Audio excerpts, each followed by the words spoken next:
Olá pessoal do nono ano, espero que estejam todos bem.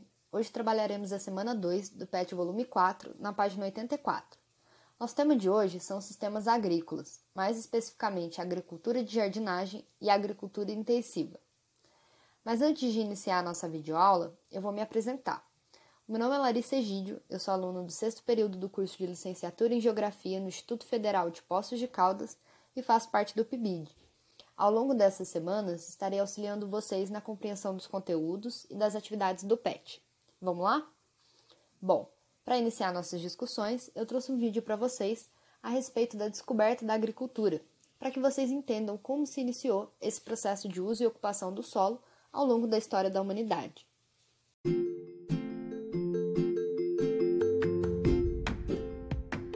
Aproximadamente 12 mil anos atrás, chegamos ao fim da última era glacial do planeta, período em que houve intenso resfriamento da superfície e da atmosfera terrestre.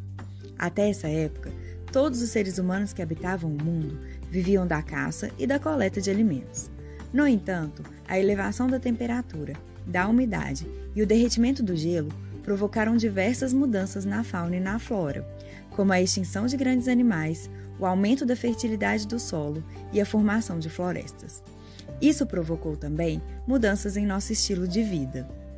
Os caçadores-coletores precisavam transportar alguns grãos para moê-los e cozinhá-los.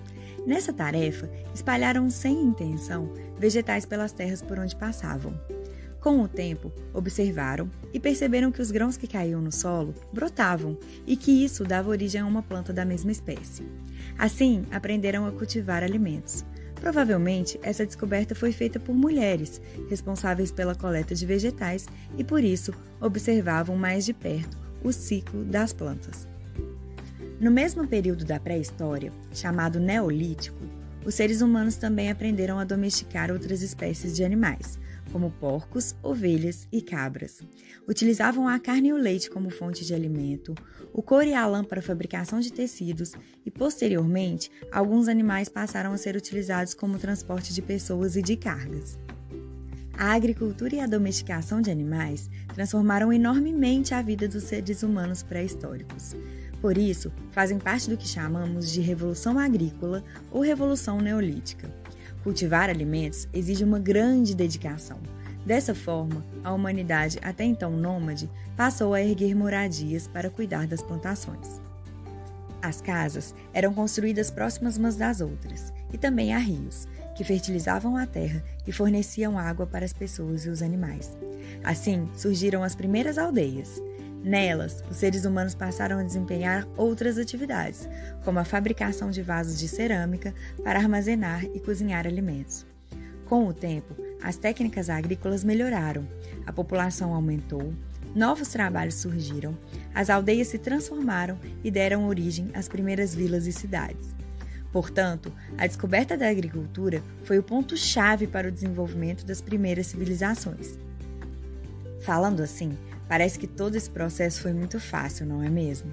No entanto, a transição da condição de caçador-coletor para a de agricultor-produtor não ocorreu de forma rápida. A domesticação de plantas se deu em um longo processo. Os seres humanos permaneceram seminômades durante um longo período, até que muitos grupos se tornaram sedentários, isto é, fixaram moradia em algum lugar.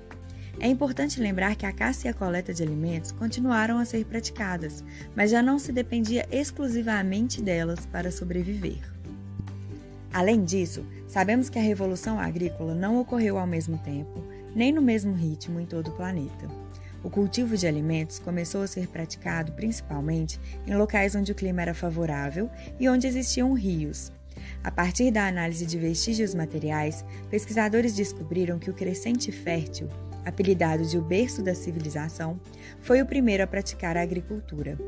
Essa região abrange os territórios do Egito, Mesopotâmia, Síria e Palestina. Hoje em dia, mais de 80% da nossa alimentação é baseada nos vegetais que começamos a cultivar no período em que a agricultura se iniciou. Os avanços tecnológicos nos permitiram produzir mais alimentos, mas não variar as espécies. Isso acontece porque a grande maioria dos animais e das plantas existentes no mundo não pode ser domesticada.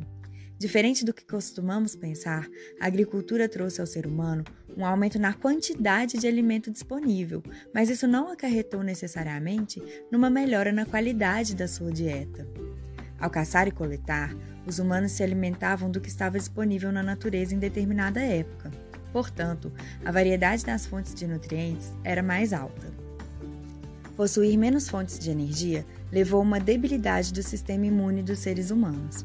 Portanto, houve um aumento na propagação de doenças infecciosas.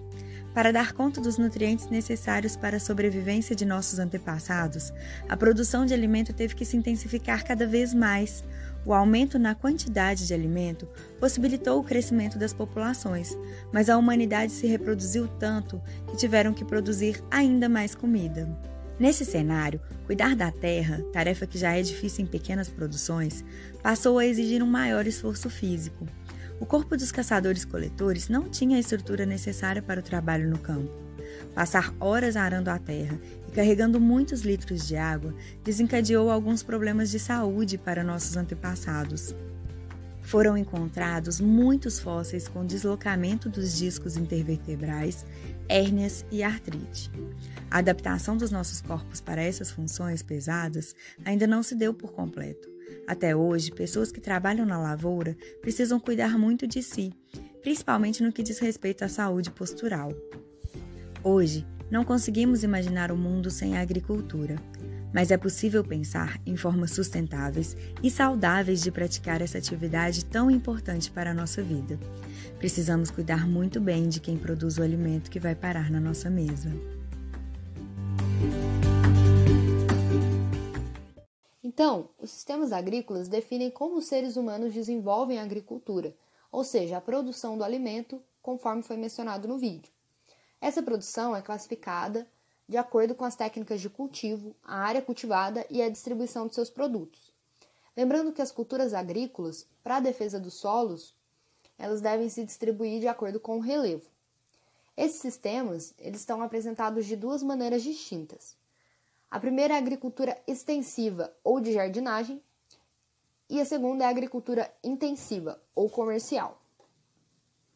A agricultura de jardinagem ela é uma forma extensiva de produção relacionada à subsistência, que visa a produção de alimentos para garantir a sobrevivência do agricultor, da sua família e da comunidade em que ele faz parte. Nos sistemas agrícolas, esse é o mais familiar e pode ser aplicado com técnicas rudimentares de irrigação e adubação orgânica, além de apresentar uma baixa produtividade, um baixo investimento financeiro e uma utilização reduzida de insumos e tecnologia. Vale destacar também que essa baixa produtividade por hectare, ela não está diretamente ligada com a quantidade de produção. Então, mesmo com a quantidade reduzida de produtividade pela área, quando a chuva acontece no tempo esperado e o solo está em boas condições para o plantio, é possível ter uma produção elevada, algumas chegando até a alcançar toneladas de alimentos. Dessa forma, então, essas técnicas requerem o conhecimento do solo, do clima, o melhor lugar e época para ser feito. Além disso, esse sistema agrícola se utiliza a rotação de culturas, em que essas comunidades conseguem melhores resultados, uma vez que as leguminosas, por exemplo, aumentam a fixação de nitrogênio no solo, que funciona como um macronutriente que atua como um adubo natural.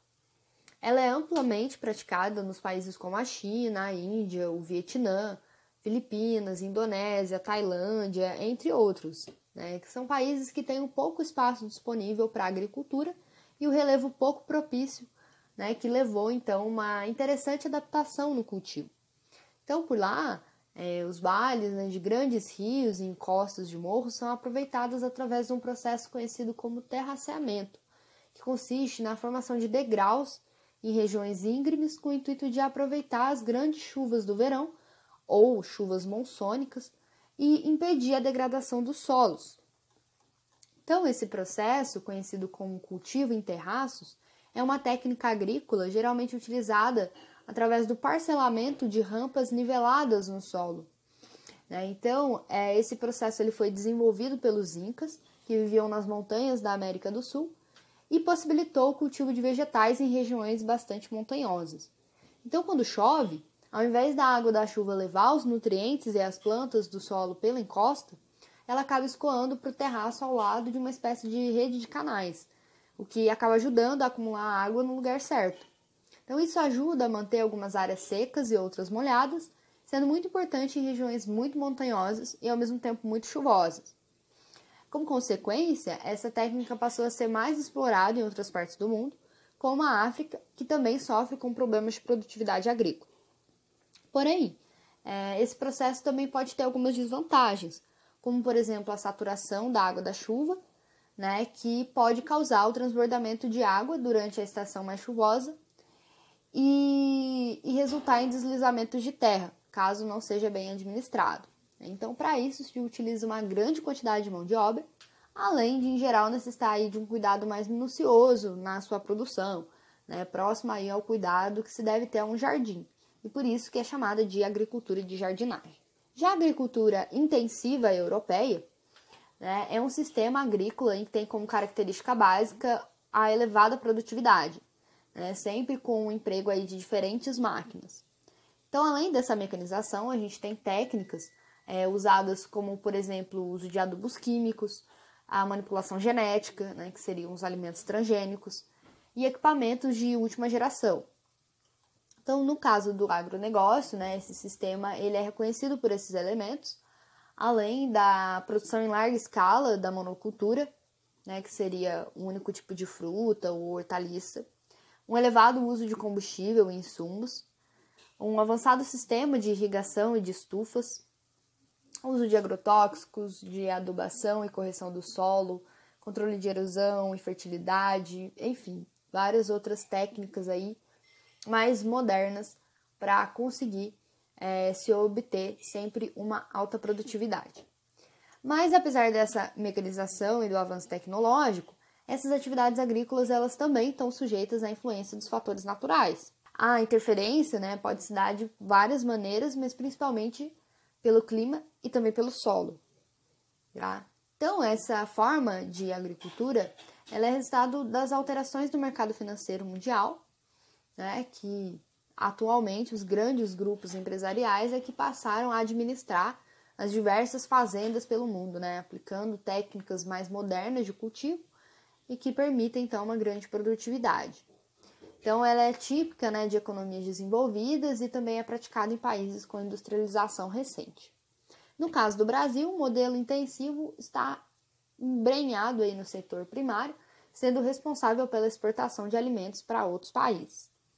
Então, na agricultura extensiva, nós temos uma produção voltada mais para o mercado interno, né, mais para o consumo próprio, enquanto que na agricultura comercial, né, ou agricultura intensiva, a gente tem uma produção voltada para exportação. Tá? Então, isso só reforça o fato de que a comida que chega na nossa mesa não é pelo agronegócio, e sim pelos pequenos produtores. Então, agora que vocês já sabem um pouco mais sobre o assunto, vamos praticar? As atividades vocês podem acompanhar na página 86 da semana 2 do PET volume 4. 1. Marque V para verdadeiro e F para falso nas sentenças a seguir sobre a agricultura na Ásia e na Europa. Primeiro, na Ásia, as chuvas monsônicas atrapalham o processo de agricultura e de jardinagem? Se lembrem o que são chuvas monsônicas? Será que elas atrapalham ou favorecem o processo? Segundo, a agricultura de jardinagem utiliza técnicas sofisticadas de plantio ligadas às novas tecnologias? Terceiro, o sistema de rotação de culturas faz parte da agricultura de jardinagem. Comentamos isso em aula, hein? Quarto, a agricultura europeia é altamente tecnológica?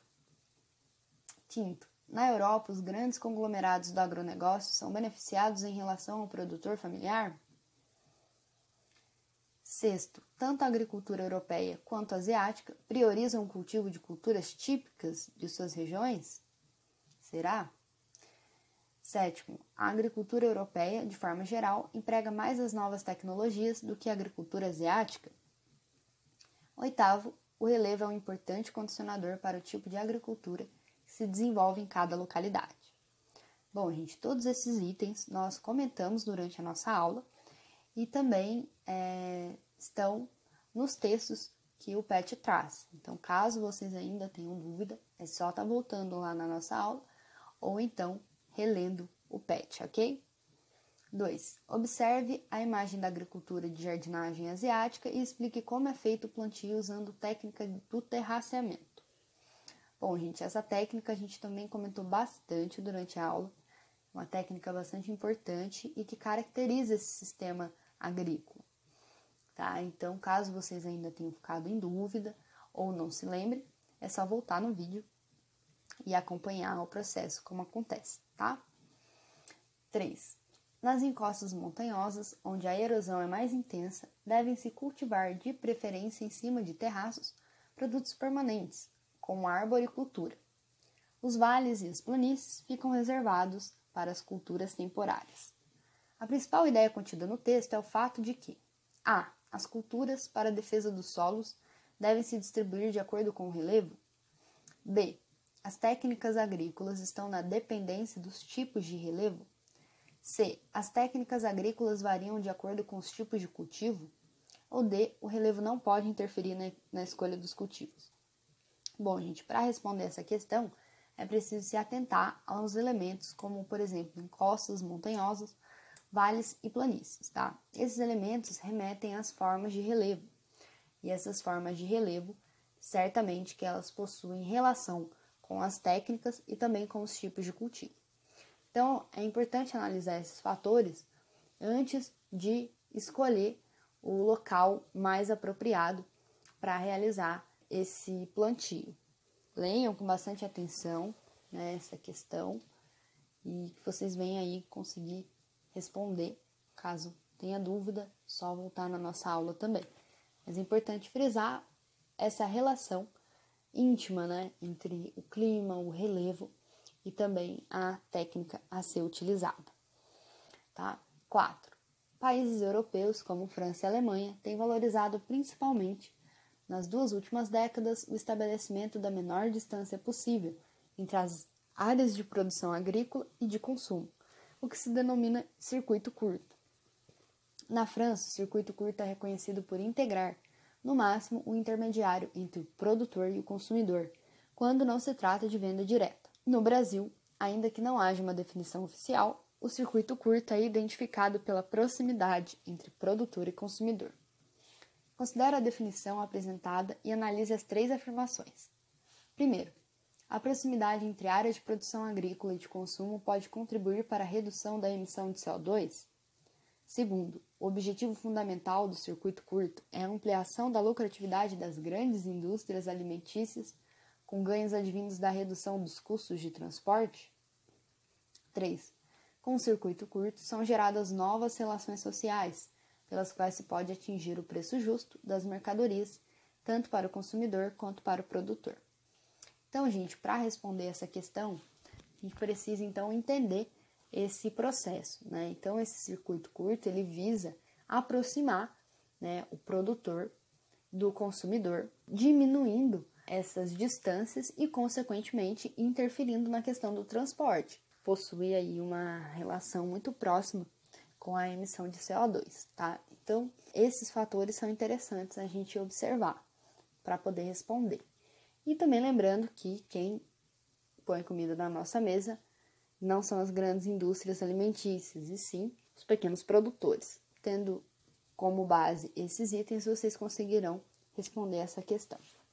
Está correto apenas o que se afirma em A, 1 e 2, B, 2 e 3, C, 1 e 3 e D, todas as alternativas. Bom, gente, essa foi a nossa aula de hoje. Espero que tenham entendido. Caso tenha surgido alguma dúvida, vocês podem estar entrando em contato. A gente fica à disposição, tá bom? Forte abraço a todos e até a próxima!